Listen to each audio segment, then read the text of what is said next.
Good morning and welcome back to the Closers Inner Circle podcast with Denise Griffitts and Ben Gay III. And our topic today and for the next few episodes is all about sales infiltration. Today we're talking about the levels of salesmanship, where you are and how to climb the ladder from rookie to master closer to sales infiltrator, and what each level actually looks like in the field. And today, this episode is made possible by Randy Chaffing. Randy is a seasoned sales and marketing leader with decades of experience, and he specializes in helping businesses thrive in the hybrid sales environment. And that's where trust, authenticity, and data-driven strategy come together. He's also the author of Asphalt and Algorithms, a rule I always have trouble with this. Asphalt and Algorithms. It's a great title, but I can't say it. A Road Warrior's Playbook for Winning Results in the Hybrid Sales Arena. It's a practical, field-tested playbook for professionals who sell face-to-face, but compete in an online-first world. So anyway, you can find Randy at ibuyfromrandy.com and on LinkedIn. He's very, very busy over there. And be sure to grab his book, Asphalt and Algorithms, on Amazon. Today, we're talking about sales infiltration, and Ben has always said that this is the best chapter, the best work he's ever done on sales. And you're working just as hard as you were 6 months ago, maybe harder, but you're not closing more deals and something's off and you feel it. And most reps are stuck between levels 2 and 3, and I've actually outlined 5, and you can find those in the show notes. We're not going to cover all of them today, but they're stuck between levels 2 and 3 without knowing it. And they think grinding harder is the answer. It's not. So over the next few episodes, we're going to work through every level of salesmanship, what it looks like, what it costs you to stay there, write that down, what it costs you to stay there, and exactly how to start operating at the level above where you think you are. So stay locked in, because this is where you wind up in this game depends entirely on what level, excuse me, you are willing to play at. Ben, good morning. You get to do all the talking because I'm coughing. I don't know why, but well, I do know why. I've been dealing with the migraine from hell, and those just chew you up. So, and I was telling you in the green room, I never get sick. I really don't. I just don't get sick. But the more I brag about that, every once in a while, a migraine will walk up, tap me on the shoulder, and say, "Hey, hold my beer." Darn it. So What's this? here I am. So anyway, we've got levels 1, the rookie, level 2, the grinder, level 3, the skilled closer, level 4, the master closer, and level 5, sales infiltrator. And I'm going to get out of your way. Well, I don't want you out of my way, but good Yes, morning. you do. I could see the thought bubble over your head. I wish you would just stop talking and let me go. I'm a No, Southern gentleman, so I would never admit but I could see that it in the thought bubble. So go, go. I've never had a migraine, but as I've told you separately, uh, I have friends who have, and apparently it is a killer. Oh, it Uh, hurts. yeah, and they're laid down. I'm thinking, take an aspirin, you'll be fine. Apparently not. Oh, So and they last for days. I mean, this one has been a week, well over a week, coming and going, and still kind of hanging on. And, my voice is raw from just all the coughing and cursing that I did when I was awake. Most of the time I was unconscious, to be honest. Gee, I don't know, and she's not where I can ask her right now.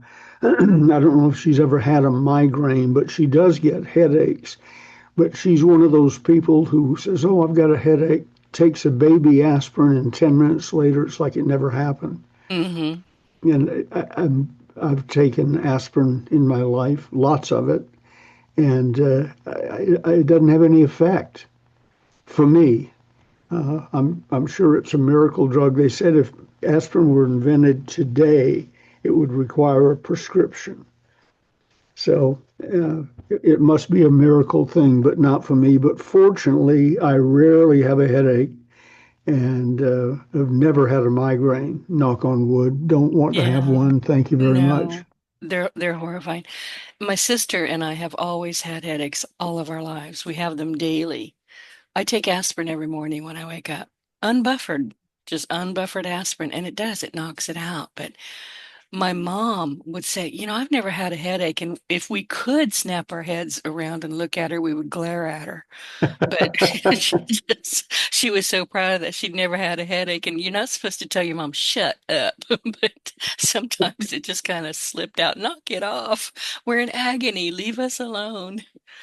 But if you've ever had a migraine, you'll know it. You don't have to guess. You don't have to ask. You know it. Yeah, I've heard that from friends. I don't think I said, I don't think I've ever had a migraine. They said, then you haven't. Hmm. Apparently, it's one of those things you know something has gone wrong. Speaking Your of gone brain hurts. wrong, Your brain yes, hurts. Your hair hurts. Your eyebrows hurt. Everything hurts. Everything. speaking of gone wrong, let's talk about Randy Chaffee for a moment. He Yay. gone wrong as he was too late in writing the book, not too late, but late in writing his newest book, Asphalt and Algorithms. Uh, One of the things I really admire about Randy, especially if you follow him on Facebook or LinkedIn, and to our listeners, if you're not hooked up with him, do so. His name is Randy L, as in Louis, Chaffee, Chaffee, and I'm sure you can connect with him relatively easily. But what you'll notice about Randy is he's on the road. When people toss around the term road warrior, uh, Randy is one of the very few, I can think of two or three others while I'm saying that, who is a true road warrior.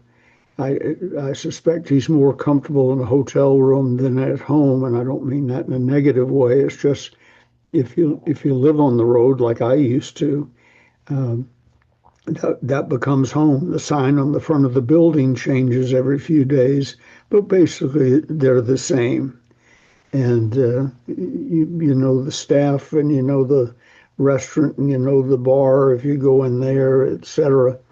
And it's a different world. And what he's done in Asphalt and Algorithms, and what he's doing, it'll be published this summer in the Closers Part 7, is he's breaking down how that works. It's not just traveling in agony. To Randy, it's a science. In the Closers Part 7, he's going to be talking about how to work, truly work a trade show, a convention, a county fair. I mean, anywhere where there's lots of people selling their things and people coming through and so on. To Randy, that's a playground because he meets new people, he writes new business. He sort of acts as a manufacturer's rep for several companies, some of whom have been with him for 30 or 40 years. So he gets the job done. Anyway, in Asphalt and Algorithms, he breaks it down in the coming book, The Closers Part 7. You'll feel like from the early things I've read, you'll feel like you're in his hip pocket traveling around as a professional road warrior salesperson. And he is just really, really good at what he does. I admire it. Frankly, at my age, experience, etc., I don't want to do that anymore. But if I did, I would do it the way he does it. You might as well make the most out of your time and effort and so on. And that he does. And I watch things on Facebook and so on, and people who interact with him. Good to see you, Randy. I haven't seen you since Oklahoma City. Looking forward to seeing you in Atlanta and so on. The admiration for him is obvious. And so I recommend all of our listeners get Asphalt and Algorithms by Randy L. Chaffee. Oh, there's a forward in here by Ben Gay III. My goodness. I saw that. And I was going to mention it, but you're going to write the foreword from my book, which is going to be the closers part 4, and it's going to be glowing as well, right? Yes, Okay. absolutely. So I have There's a to write it difference for you, between you right? and there's a difference between you and Randy. I don't fear Randy. Oh, So good. Good answer. I'm going to write that one down. Scare Ben. My job every Wednesday is to scare the pants off of Ben. One of your other good friends will remain nameless, and the guts of the story will remain the same too. There's something that several of us have been trying to get you to do that you won't do, and or haven't so far. And the other day, I was talking to this person, and he says, "I just can't get her to move." And on that one little subject, and I said, "Well, why don't you call her and ask her?" And he said, "No, why don't you call her and ask her?" And I said, "Okay, I got it. I don't want to call her either." So we all know our place when it comes to you, and that's a compliment to you. So But you are anyway, going to call me later and tell me who that is, right? yo, sure. As I will long find out. I will get, I'll ask your wife. She knows. I'll ask her. as that's how I I used think, to get information out of Jim Harrington. He was the uh, supervisor, the director, or something like that, of the manned space program at NASA. And he's the one that introduced me to the astronauts and ultimately made me the attitude coach for Apollo 15, 16, 17. And he's closed lipped about lots of the stuff he has worked on. If you ever go to Cape Kennedy or whatever they call it this week, Cape Canaveral, you'll see a pyramid structure with names on it, sort of their Hall of Fame, and there is James Harrington on the wall. But he won't tell me anything. Somebody said about Bill Casey, who used to be head of the CIA. They said he wouldn't tell you if your coat was on fire. And that's Jim Harrington. When you ask him something, deep inside NASA or this rocket or that rocket or so on, it's a waste of time. But there's a back door there. I call Jean Harrington, his wife. see, Yeah, there's always somebody who's going to say, I can't believe he's not going to tell you that. Here's how it happened. yeah, exactly. The I won't get into the story, but there was one that was sort of harrowing if you just listened to the news report several years ago during the Apollo program. And they said, "Don't worry, everything's okay." And I thought, everything's not okay because I knew just enough to be dangerous. So I called Jim. He says, I'm really busy now, and but don't worry about it, and so on. So I called Jeannie, and she said, "Oh, yeah, yeah." She told me everything. We talked about this, I think, the tiles that were falling Yeah, out. the heat Yeah, tiles all yeah. around the all Yeah, around you're the right. That's not okay. I don't care what they say. If one falls out, if a whole bunch of them are littering the ground, I'd be concerned. and the rocket's gone. Yeah. Hey, This come isn't back. something. Yeah. This isn't get the stepladder time and glue it back No. on. It's Screw it. gone. Yeah, oh But gosh. Jeannie was just, "Oh yeah, yeah, here," and told me everything. And then when I talked to Jim later, there was something said like, "I'm really sorry I couldn't tell you." And I said, "It's not a problem. I got all the information, but thank you very much." Did you want to cause a divorce or were you Yeah. just I So would like, anyway, the back to dinner the dinner discussion that night must have been interesting. yeah, I'd like to have been at their dinner table Yeah. when he Yeah. got home. Well, let's go But back to Randy very quickly. Because you were talking about Randy, I met him during COVID, right before or right after, I don't recall when, but he came on my show. Not even sure how we met. I've done so many of these podcasts, I mean, thousands of them, probably close to 2,000. A lot of them were lost when I had to move host to my new host, but a lot. And he was talking and he was telling me all about the road. This is before he wrote his book. And honestly, because he was a traveling salesman, it's not a term you hear these days, but he was a traveling salesman. And then here comes COVID and he couldn't go anywhere. But he also refused to let his customers, his clients, his people just fall into the abyss. So he created a whole new way of doing business with them. the same thing happened to me in that it's almost gotten me out of traveling. I've never been a big fan. I was spoiled by having a Learjet and a Gulfstream at my disposal. Yeah, Uh, that would do so, it. I've never liked commercial airlines. The excitement wore off many, many years ago. So, but when COVID came along, the seminar business shut down. So I had a decision, go into retirement or temporary retirement or whatever. And that's how I discovered podcasting and Zooms. Hmm. And it takes a good story and a little over four times as much money to get me on a commercial plane and go anywhere. One of my clients said to me one day, what would it take to get you to come, and preferably at the old rate? Or he said, I'll split the difference. And I said, it would take a corporate jet at the Placerville Airport, Placerville, California, for our listeners, where I live, which will take a small corporate jet. And he said, done. And I thought, damn, I've got to come up with some more stuff. But sure enough, he sent his corporate jet, and the airport's probably a mile and a half from our house. Drove up, got on, came back, and that was pleasant. It was like the old days. But corporate commercial travel has no interest for me. Every time Randy sends a picture, he's big on his, as you know, on his socks. His socks, yeah, in the Yeah, airplane, yeah, one foot over his knee, and that's showing you his socks. I don't even know how many socks he's got. A lot. lots, Yeah. lots. And people know he likes crazy corporate socks with logos on them and so on. So they're always sending them to him. When he dies, they'll have to have two coffins, one for him and one for his socks. I was It's just not, thinking about that because we all get to the age where if we have kids, they're like, I'm not taking that crap home. You need to get rid of that stuff now. we don't want it.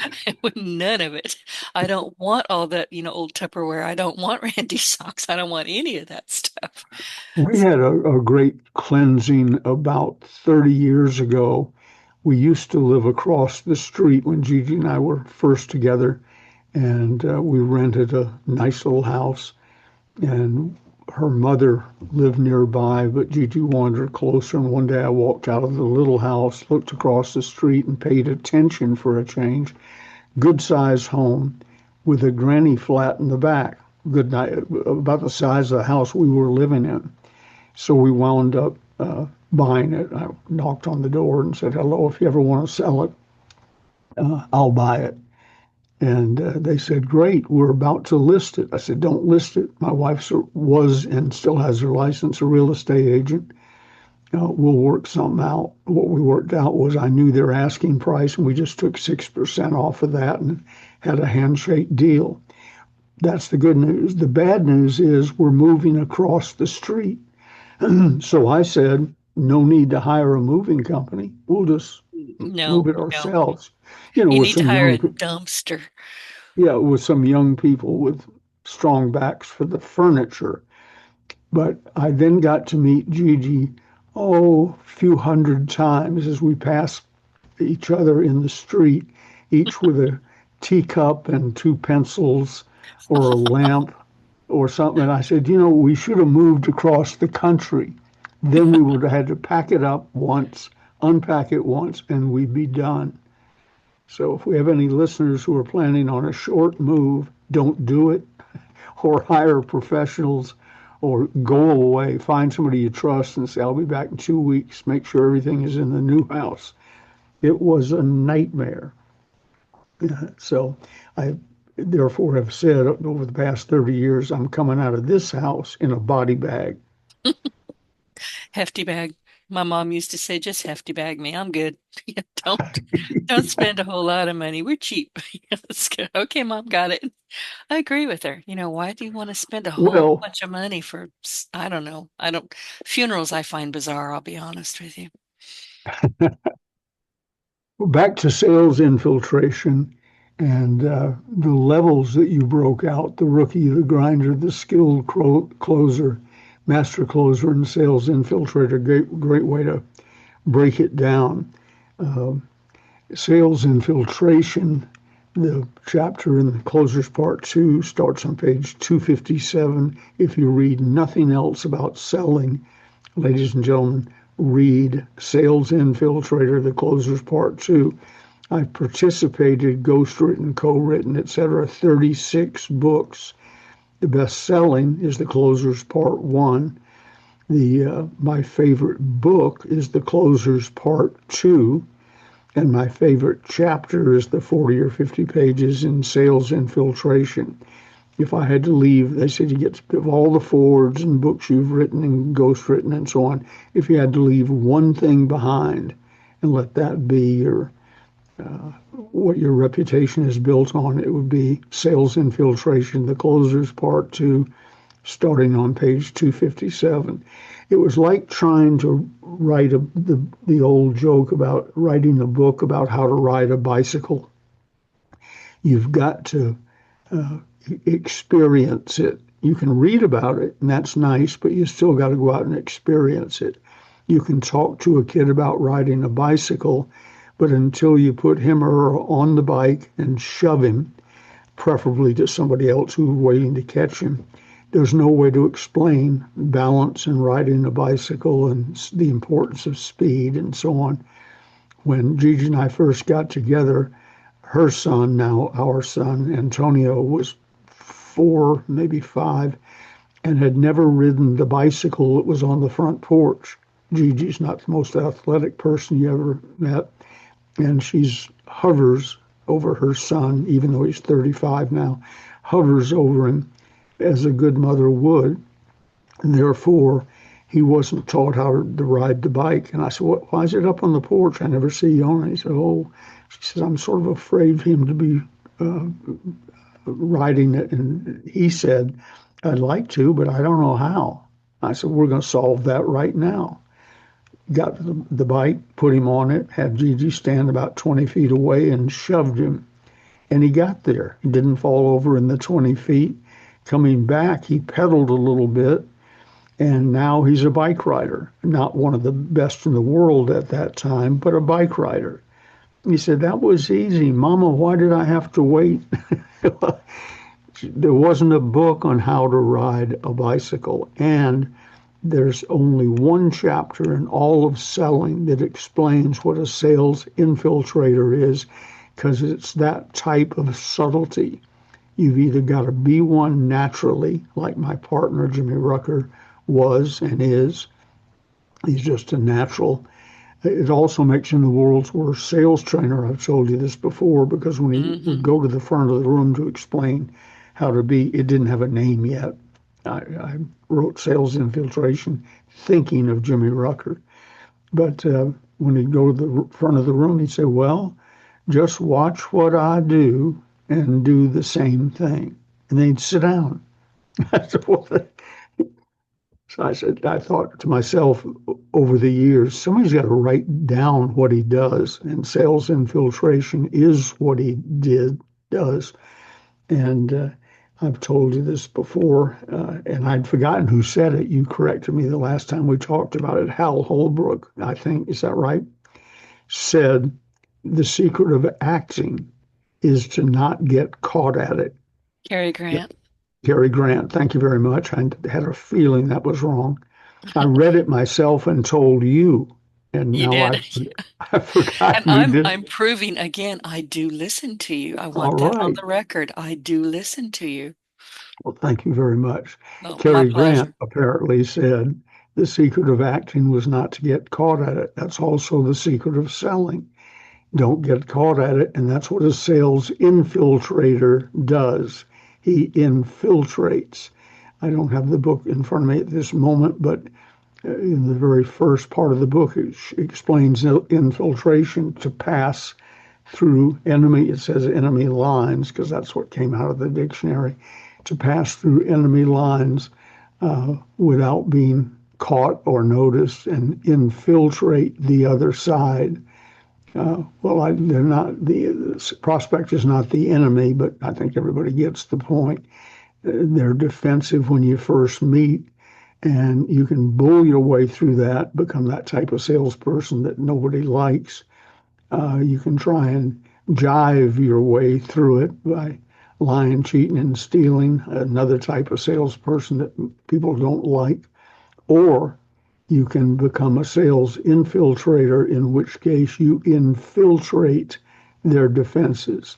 You become part of them. The example I usually use is when you enter a sales situation, there's team A, the salesperson, who's out to get your money, and there's team B, the prospect, who's there to defend his or her money, and a sales infiltrator forms Team C, and the members of A and B each own 50% of it. And then you discover what the mutual problem, what the a problem is you mutually agree on, and then you together in the process of the sales presentation, you work out a solution to that problem. So it enables you to use, somebody told me once that in all the books I've had a hand in, there are over 300 closes. I'd be hard pressed to tell you 10 of them unless you gave me a little hint and I could remember the rest of it. But the reason I can't remember them is I use one close 90% of the time, and I've got an 86% closing ratio over the years as best I can figure. That's the good news. The bad news is out of 100,000 face-to-face presentations, 14,000 people have listened to me and then said, no, thank you, and didn't buy. But 14,000 is better than almost everybody, which is what most salespeople encounter. And I do that using what I've come to call script chunks. People say, I don't like scripts. Well, why wouldn't you present something the best way that you possibly can? A tested, proven explanation of your products and services. Well, that sounds better. Well, that's what a script A is. script. But it's, And while you were talking, I wrote one close, exclamation point, test it, use it. And that goes yeah. back to the Wall Street Journal. So keep going. So the point being that you once you figured out the best way to explain something, polish that, test it, polish it again, test it, and then use that.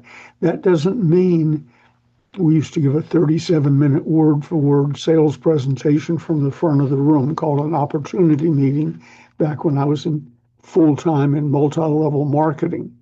And it was 37 minutes, literally. Good evening, ladies and gentlemen. My name is Ben Gay. I'm a general distributor with Holiday Magic Cosmetics.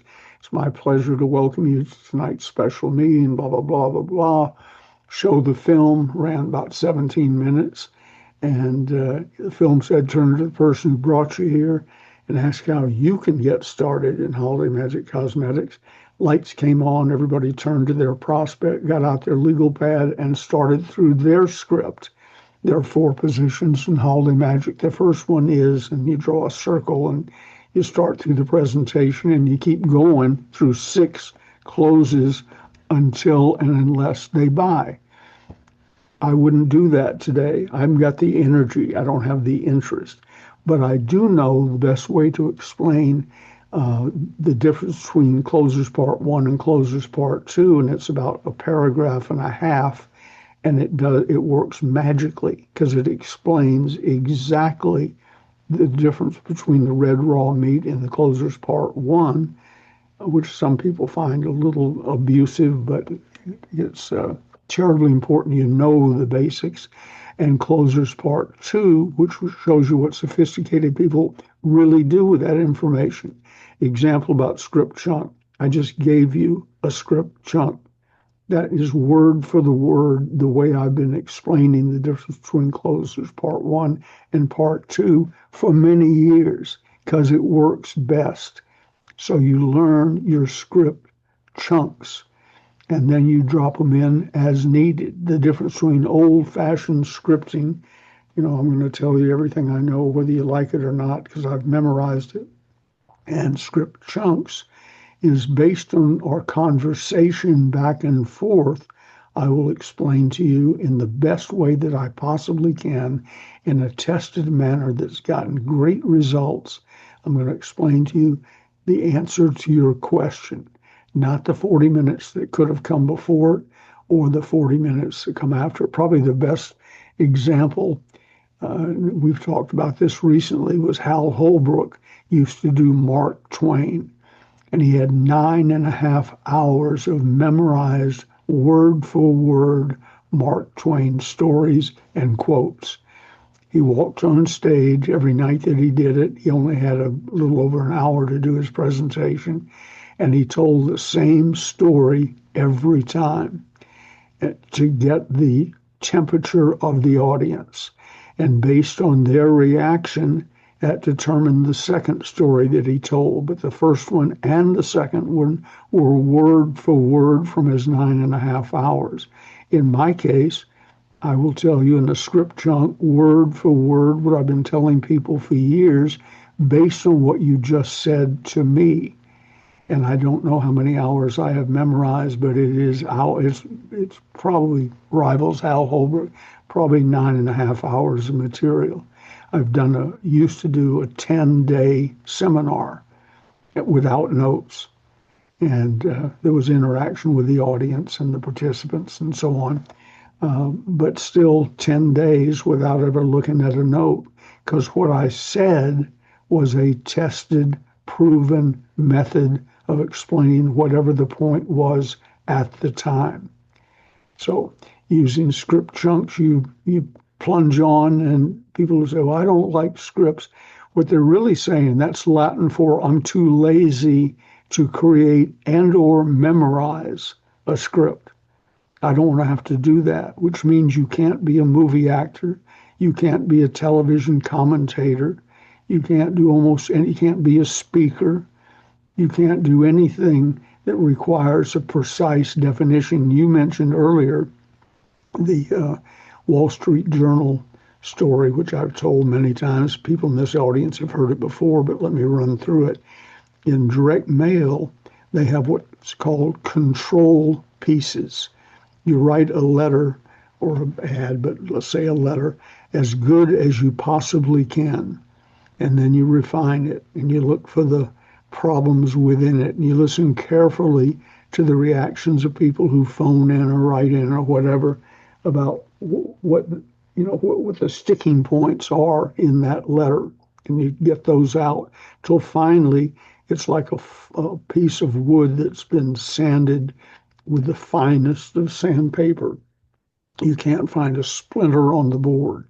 That's how you do it. Then that becomes your control piece. The Wall Street Journal has a letter they've been sending out for 40 or 50 years. I found a book as I was cleaning out some bookcases the other day, the greatest direct mail letters ever written. And I didn't read them all, but I thumbed through it, and sure enough, there's the letter from the Wall Street Journal 25 years ago on a bright spring day. Two people graduated, and it goes on to imply that the one who's the CEO of the company read the Wall Street Journal the other day, and the one stuck in middle management at the same company, although they had exactly the same education, came from the same school, they're the same age, etc., is stuck in middle management. He didn't read the Wall Street Journal. Now, over in the early days, they probably altered the letter a little bit. I doubt if it was perfect the first time they mailed it out, but they went to work trying to beat it.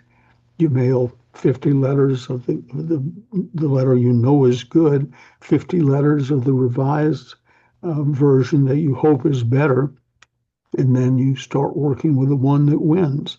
Well, that letter has been winning for 40 or 50 years. They can't beat it. And if you're on business lists, you've probably received the letter, because that's the one the Wall Street Journal sends to the vast majority of their people. I mentioned to a guy at the Wall Street Journal, actually in their advertising agency, I said, I haven't gotten the rival piece in a long time. And he said, well, from time to time we still try, but basically we've given up. The letter, as he said, as you know it, is unbeatable. It's the Uh, Rosetta Stone. yeah, the apparently uh, there's they know they'll have to make some changes at some time because terminology changes. And AI has come along, and I'm sure they're Yeah. experimenting with that a bit. Well, let's say it doesn't, but let's say somewhere in the letter it said floppy disk. That would have to be changed, Yeah, I to think its so. modern equivalent. But what the sentence that came before it and the sentence came after it isn't going to change until they can beat it. So that's sales infiltration. It's sort of a blend of the two, a prepared, tested presentation, altered like Hal Holbrook did with his Mark Twain thing, by what the audience needs to hear next, not the one he told last night, and maybe not the one he told is going to tell tomorrow. In my case, with having a somewhat interesting name, Benjamin Franklin Gay III, better known to most people as Ben Gay, when I walk on stage, my built-in test joke is, they applaud and sit down. Thank you very much. I appreciate that. First, let's get this Ben Gay thing out of the way. And I listen carefully to their reaction to that because it tells me their current mood. It tells me how well, if at all, they know me. It tells me if they know my name, even though I was just introduced. Some of them probably already lost that. But if everybody laughs because everybody understands the game and everybody understands I'm using self deprecating humor, that gives me the permission, the power to continue to use self deprecating humor. I spend as much time in sales training classes talking about how I lost this sale or lost these or some terribly embarrassing thing that happened on stage. People love to know what's behind the scenes and the bad news, not just the good news. So I use those.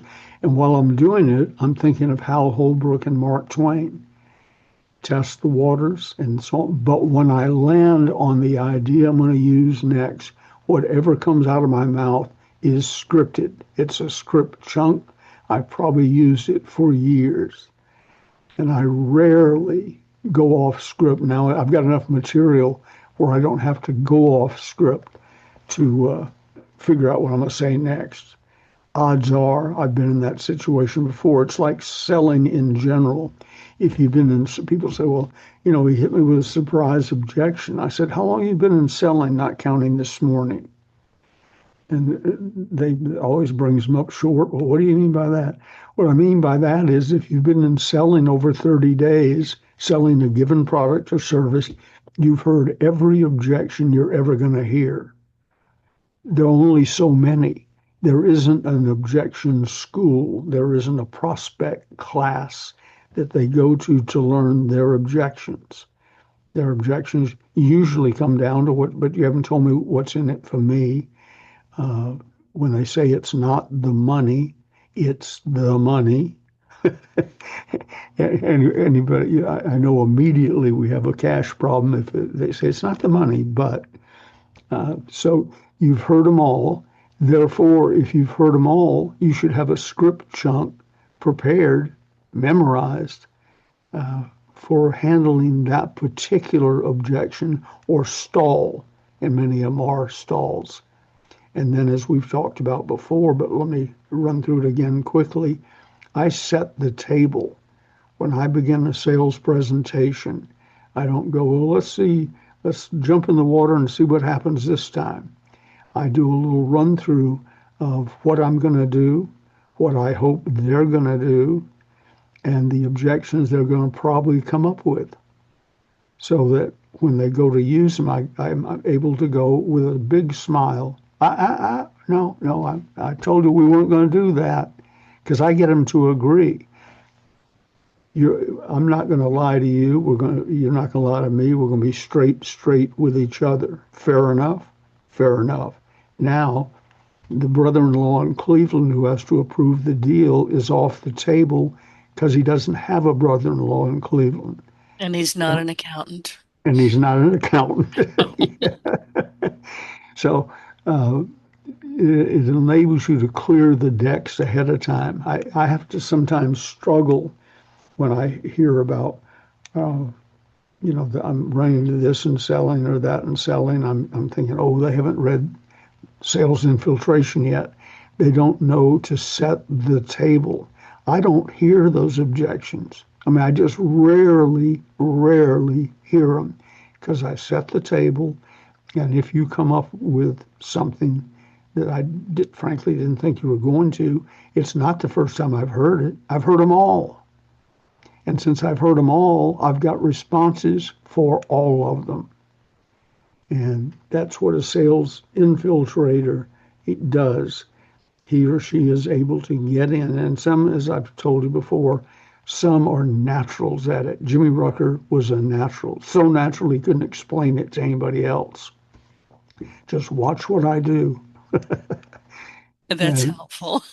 yeah, and others were close at Ziegler Zig wasn't as good as Ziglar, Jimmy. Yeah, he right? wasn't as good as Jimmy, but he was good and he was endearing. Everybody who listened to Zig loved him. Oh, Um, listen, I told you how I came across him. I was at a garage sale. I had never heard of a Zig Ziglar. I didn't know what it was. I didn't know it was a real person.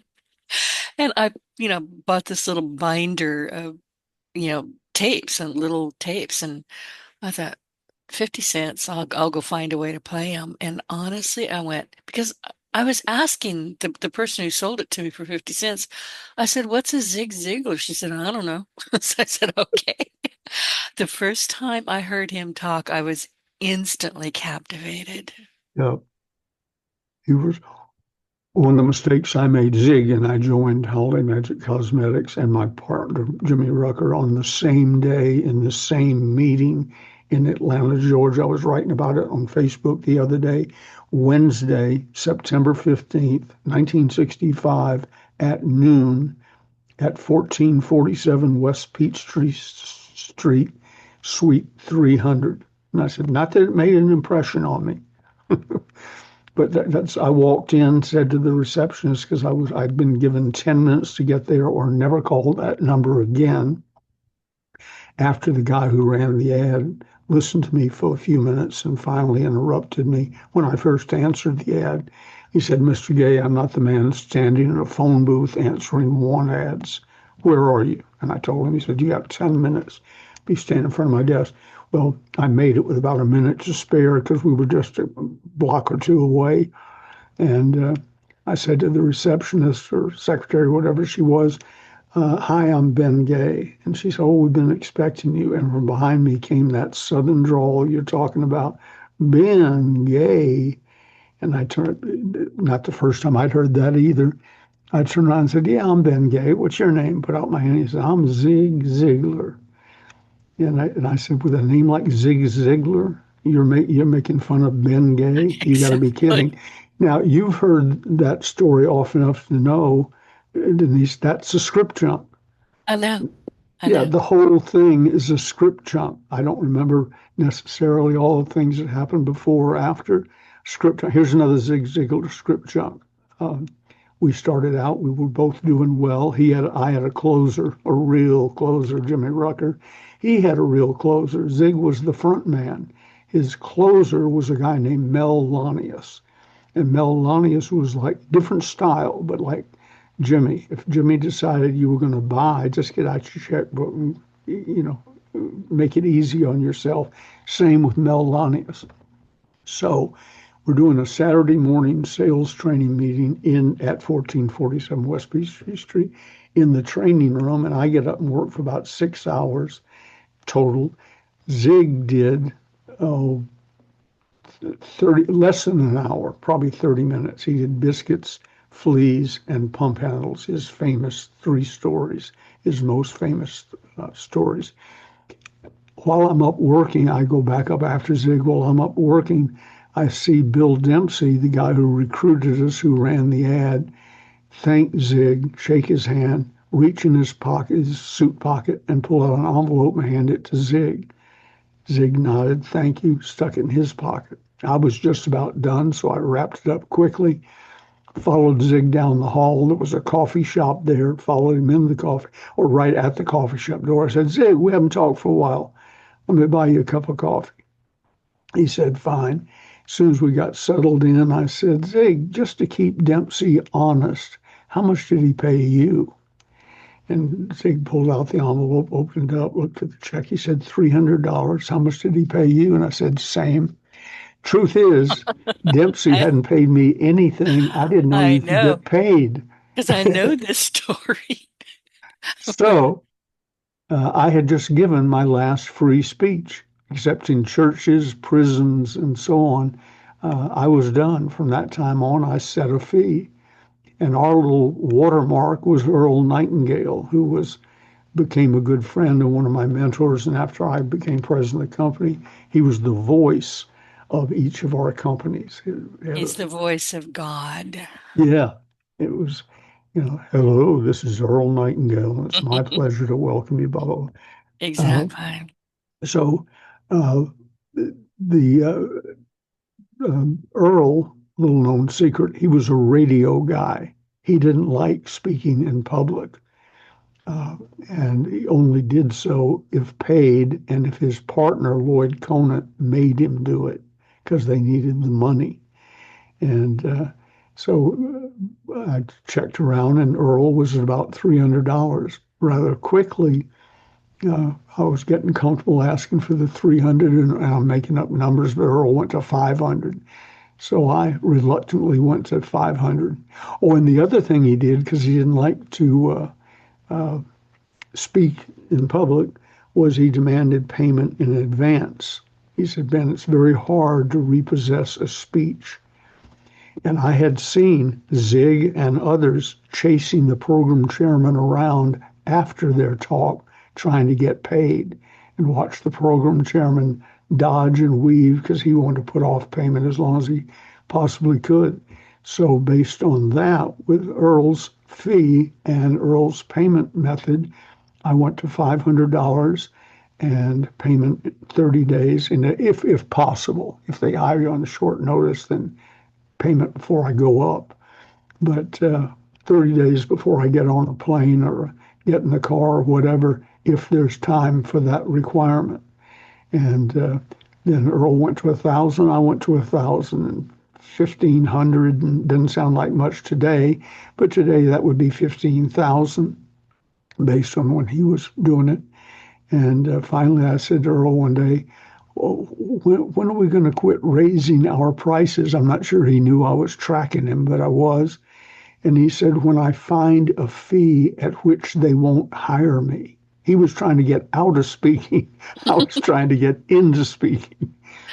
I So, and love him.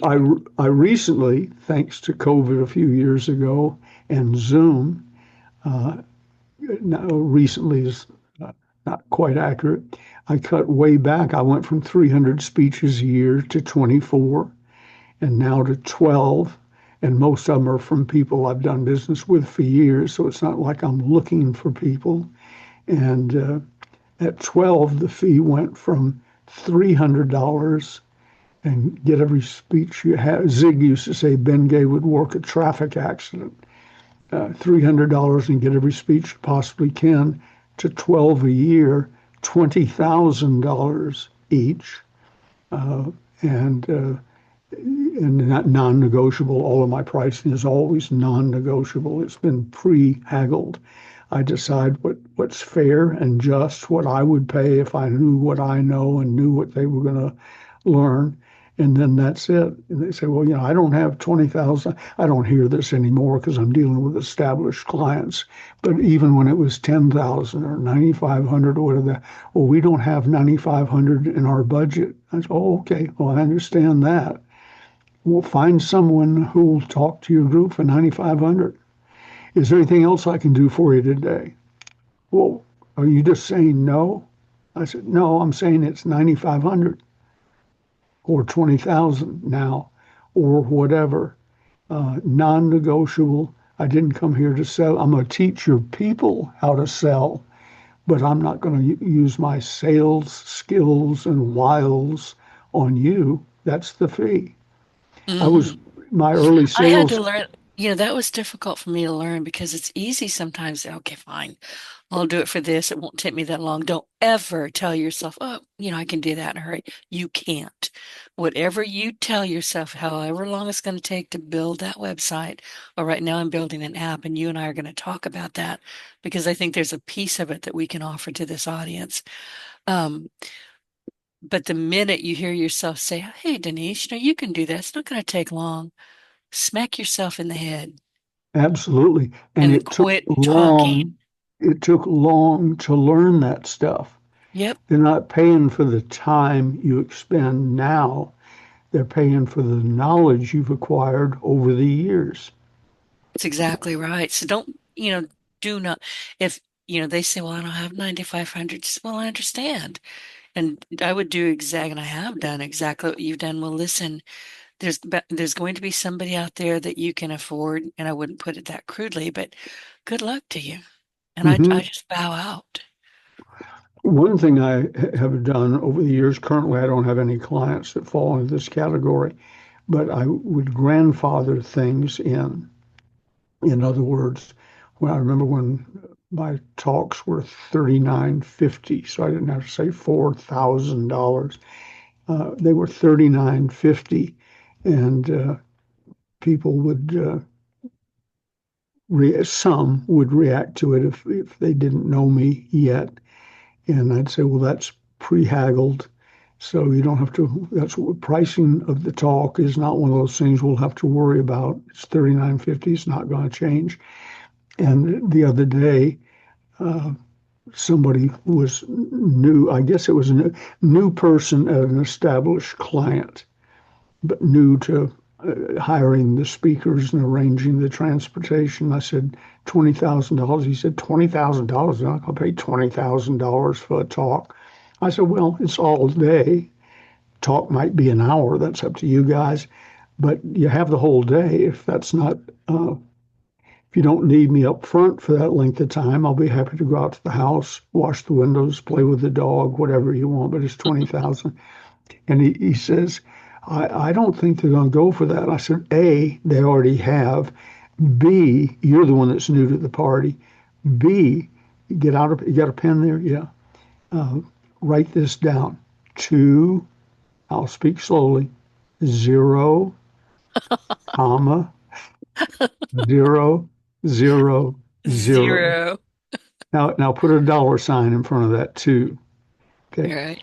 So if you lose track of what we're talking about, that is the figure. Doesn't change, doesn't go up, doesn't go down.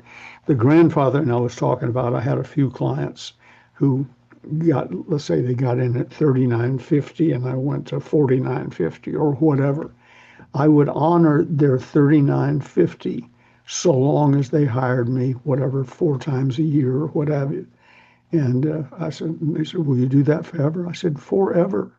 You're grandfathered in. Right. But things would change. They didn't need me 4 times a year or whatever.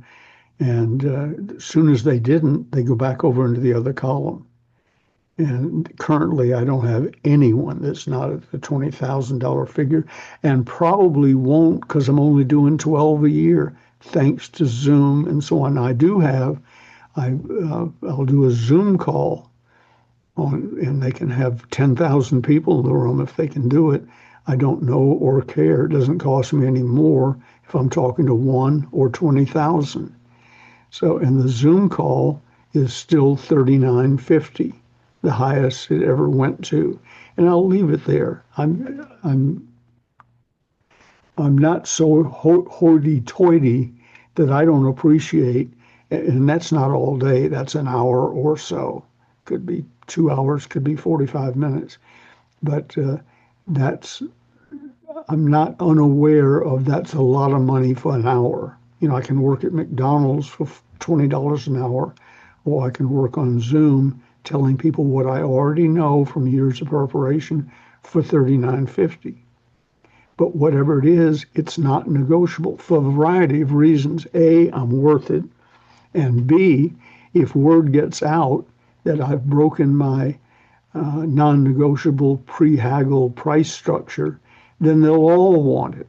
and they talk to And it each will other. get out. It will Yeah, get out. oh, yeah, your prospects talk to one another. Yeah, they do.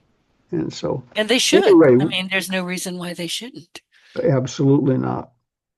If I got the time right, we're about out of time, so I'll throw it back to you as a pleasure. It's been a pleasure as usual talking to you, and I love this subject matter. I know you do. And it's my favorite. And I've got the closers part one and part two. My poor part two is just, I have to pick it up very carefully because the pages just fly out of it. It's taped and I mean, poor thing. I've got sticky notes holding some of the pages together, but I'm in that book all the time. And this is where I go, this sales infiltration. I mean, it's the most important thing. You've said it, and I'll say it with you. It's the most important thing about sales that you've ever written. I know it sounds egotistical, but I sincerely mean that. I know you do, and it is. It's the first time I read it because I just kind of flipped through the book and I went, oh, and somehow I landed over there because I don't go back to front. I flip around. Sometimes I'll just let the book open and then I'll read where it opened. And I kept going to sales infiltration. I said, well, there's a reason this is happening. Maybe I need to really, really delve into this. And I was hooked. Well, I appreciate it, and my whole family does. As Little Richard said to Johnny Carson, I probably threw two names out. Some of our listeners are too young to know, but Little Richard was flamboyant, to say the least, in the way he dressed and carried himself. And Johnny Carson said to him one night on the show, uh, Little Richard, does your wife like the way you dress? He said, no, but she likes the way she eats. He was married? Well, that's a good question. Every time I tell that story, that thought crosses my mind, but I'm just telling you what Johnny Carson said and what he said. We could debate I'm gonna, what Mrs. Little Richard might have looked like. I'm going to go to Grok and ask him. I have to know. Well, I like listen, to huh? I like to give him a little slack because I'm repeating verbatim I the know, question and the answer. script But chunks. I'm going to talk to you about this app that I'm developing because I think we can help our audience with script chunks. So, and as I'm developing, I'll keep you posted. But I wrote it down and then circled it and then circled it again and then got another color and then circled that because it's important. So thank you for the thought. well, thank you as always. Well, listen, everybody, we talked a little bit about the five levels. The rookie, which is script dependent, he follows the playbook, needs every step mapped out, survives on energy, not skill. You want to get past that very quickly. And then we talked very briefly about level two and level three. We'll go back into those again next week. Then we're going to work our way through level four and then level five.